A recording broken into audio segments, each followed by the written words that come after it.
नमस्कार। दीपावली के बाद अब छठ का त्योहार नजदीक है और आज हम आपको बताएंगे कि आखिरकार छठ का इतिहास क्या है, छठ पर्व कैसे शुरू हुआ।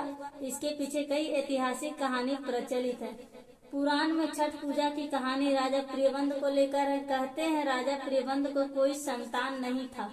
तब महर्षि कश्यप ने पुत्र की प्राप्ति के लिए यज्ञ कराकर प्रियव्रत की पत्नी मालिनी को आहुति के लिए बनाई गई खीर दी, जिससे उन्हें पुत्र की प्राप्ति हुई। लेकिन वो पुत्र मरा हुआ पैदा हुआ। प्रियव्रत पुत्र को लेकर शमशान गए और पुत्र वियोग में प्राण त्यागने लगे। उसी वक्त भगवान मानस की पुत्री देवसेना प्रकट हुई। उन्होंने राजा से कहा कि वो सृष्टि के मल प्रवृत्ति के छठे अंश से उत्पन्न हुई है, इसी कारण उसे षष्ठी कहा जाता है। उन्होंने राजा को अपनी पूजा करने के लिए कहा और कहा कि दूसरों को भी मेरी पूजा के लिए प्रेरित करें। राजा प्रियव्रत ने पुत्र इच्छा के कारण देवी षष्ठी का व्रत किया और उन्हें पुत्र की प्राप्ति हुई। कहते हैं ये पूजा कार्तिक शुक्ल को षष्ठी तिथि को हुई थी और तभी से छठ पूजा होती है। इस कथा के अलावा एक कथा राम सीता से भी जुड़ी हुई है।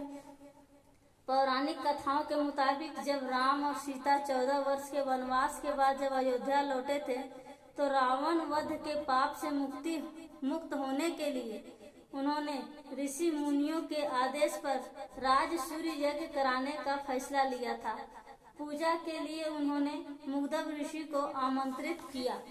मुग्धव ऋषि ने माँ सीता पर गंगा जल छिड़क कर उन्हें पवित्र किया और कार्तिक मास के शुक्ल पक्ष के षष्ठी तिथि को सूर्य देव की उपासना करने का आदेश दिया, जिसे सीता माता ने मुग्धव ऋषि के आश्रम में रहकर 6 दिनों तक सूर्य भगवान की पूजा की और अपने वचन को पूरा किया।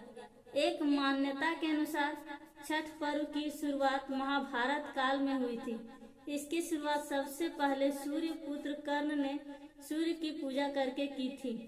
कर्ण भगवान सूर्य के परम भक्त थे और वो रोज घंटों कमर तक पानी में खड़े होकर सूर्य को अर्घ देते थे। सूर्य के कृपा से ही महान योद्धा बने। आज भी छठ में अर्घदान की यही परंपरा प्रचलित है।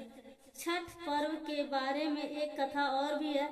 इस कथा के मुताबिक पांडव जब अपना सारा राजपाट जुए में हार गए थे, तब द्रौपदी ने छठ व्रत रखा था। इस व्रत से उनकी मनोकामना पूरी हुई थी और पांडवों को अपना राजपाट वापस मिल गया था। लोक मान्यता के मुताबिक सूर्य देव और छठी मैया का संबंध भाई बहन का है, इसीलिए छठ के मौके पर सूर्य देव की आराधना फलदायी मानी जाती है। तो ये थी कुछ प्रचलित कथाएं जो छठ को लेकर प्रचलित है। ये वीडियो अगर पसंद आता है तो मेरे चैनल को लाइक करें और सब्सक्राइब करें।